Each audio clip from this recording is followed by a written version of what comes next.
90% of funded traders blow their account before ever getting a payout. Why does this happen? I'm Kevin, I go by Trade Drip, and over the last 2 months, I've pulled out over $75,000 from prop firms. And here's the thing, I don't do anything complicated. I trade one 30-minute window, and I have one rule I never break. And in this video, I'll show you exactly what that rule is and why it is so crucial to being a profitable trader. So unlike other gurus, I'm not gonna sit here and just tell you I do this. I'm gonna show you with proof of my payouts. This is Apex payout history. You can see here 15, 15, 1500. Then we got some $2,000 ones, some more $1,500 ones. This is Tradeify. I currently have a live account with them, but this is before they set me live. Total with $11,000. All right, and this is Lucid 1500, 1631, 1615, 1631, 1622, $1,000, 1100, 1600, more $1,500 there. And I've been there before, watching some of this content, questioning, do they really make money? So this is me showing you guys proof that you don't have to question whether you're wasting your time listening to me. Number one, stop focusing on the payout.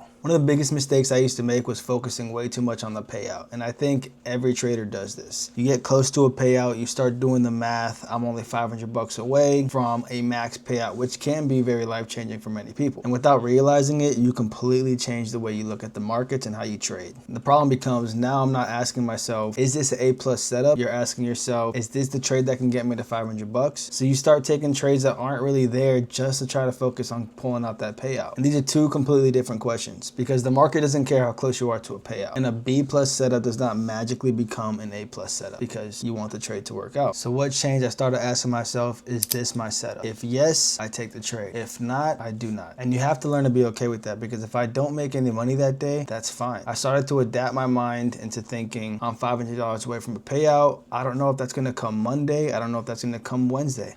Who knows, if Monday comes and I lose 1R, and then Tuesday comes, I lose 2R, now I'm down 2R, but Wednesday, there's no trade, I don't take it. Thursday pulls up, gives me an A+ 4R trade, and boom, there's my payout. Take the pressure off the payout. Continue doing what you did to get to where you are. Stop getting to that finish line and completely changing the trader you are. So if my setup's not there, I'm not taking the trade and I'm moving on to the next day. Who cares if I'm 200 bucks away from the payout and it takes me a week? It doesn't bother me, because I know as long as I follow my process, I'm going to get paid. But even when I stopped focusing on the money, I had another problem. I was giving myself way too many opportunities to make a mistake. And this is where number 2 comes in. Have a time-based setup. Now, what do I mean by that? Instead of sitting on the charts all day, I give myself one 30-minute window to find a trade. And this is my window, 9:30 to 10 o'clock. I'm looking for a trade just in this window here. And if it's not there, I get off of the charts. This allows me just enough time to stay sharp and stay focused without making a mistake. And this stops me for finding a trade an hour and a half after being on the charts and telling myself, which I know we've all been there, I've been on the charts for an hour and a half, this looks decent, I might as well just take this trade so I can get off. Or for a lot of pattern traders out there, 11:30 in the afternoon, hey, this looks like the IFEG, hey, this looks like a CISD, hey, this looks like the unicorn setup, let me take it. But even with a great setup, there's always one thing that you cannot avoid. You're going to lose. And what you do after that loss is going to determine whether you're going to blow that account or achieve a payout. And that brings me to the one rule I will never break. You're gonna wanna go here to application settings, your risk settings, and this is your max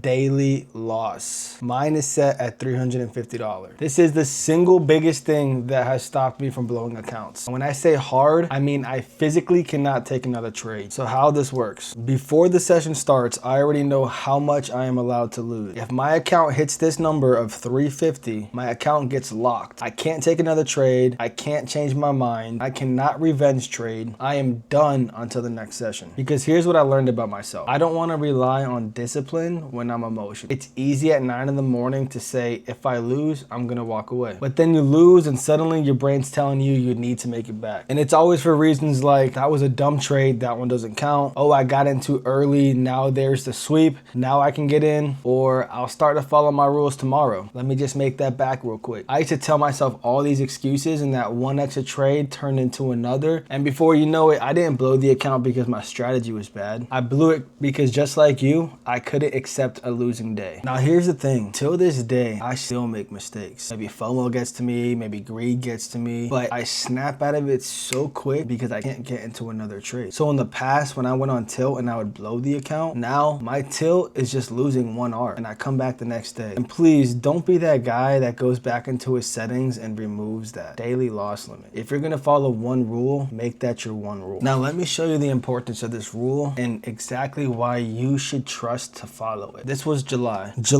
On Wednesday, I took one trade. Now you need to account for slippage. So that's why you see here 384 instead of 350, because there is some slippage sometimes. But I want you guys to understand something. So Wednesday, I lose 381. Thursday, I lose 347. Now let's say on Wednesday I could not accept the loss, and I even lost 600 bucks that day.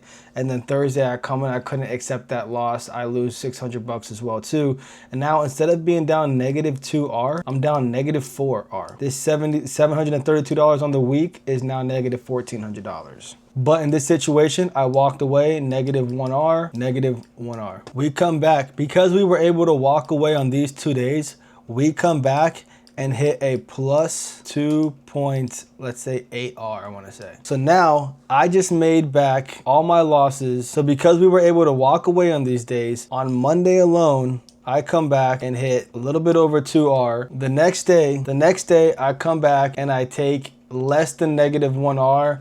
I size, I'm down 233 and I walk away. The next day I'm down again, 215. I accepted those losses just to come back. On Thursday, I accepted those losses. Now keep this in mind. Thursday, there was no setup, so I did not take a trade. The old me, when I first started trading, would have lost on this day, and try to make it back on this day, but there was no setup.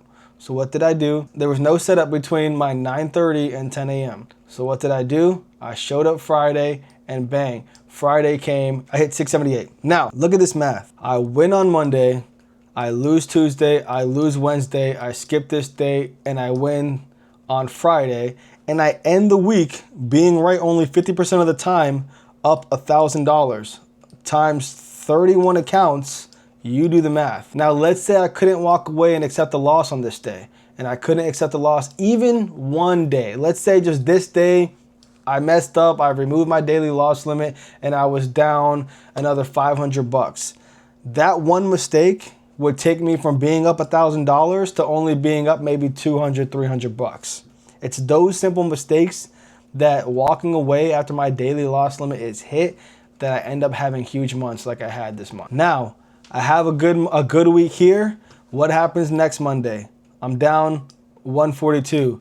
Why am I not down 350? Sometimes slippage is really bad. So I was down a little bit more than 1R here. Tuesday comes, I take another trade. I'm down another -1R, right? -1, -1. Wednesday comes, down 1R again. 3 losing days in a row. What do you do when that happens? I'm not switching up my strategy. I'm sticking to my plan. I'm not switching anything up just because I had 3 losing days. I'm not forcing anything. And then what happens on Thursday? I get break even on a trade. So -1, -1, -1, really a 0 there. End up the week at -$1,100. Again, times 31 accounts. So no, it's not always rainbows, right? I lose money. Week 2, I make the money. Week 3, I lose the money I made this week, right? But I'm not gonna system hop. I'm gonna trust my strategy and keep it moving. And during this week, I remember telling myself, it's okay that I lost money, because I know if I continue to show up and follow my process, regardless of what the market gives me, I know by the end of the month, I'm gonna get paid. I don't know if it's gonna be this month. I don't know if it's gonna be this month. I didn't know I was gonna make $1,000 times 31 this month or this week. I didn't know I was gonna make $1,000 on all my accounts this week. I didn't know I was gonna lose $1,000 this week, right? But what I do know is that no matter what, I'm not gonna break my rules. I can't control when the market wants to play out in my favor. And I understand that. I have made peace with that. So now we're on week 4. Monday, I hit +2R. Tuesday, I hit +1R. I lose 1R. Thursday, I had a great day. I make 3R. And Friday, I end the week up 2R, which gives me a total of $2,300 times 31 accounts. If you want to see exactly how I trade the NASDAQ every morning from 9:30 to 10 and how I built the process I use today, subscribe. I'm going to be breaking it down in this channel. Hop in the free Discord. Link will be in the description.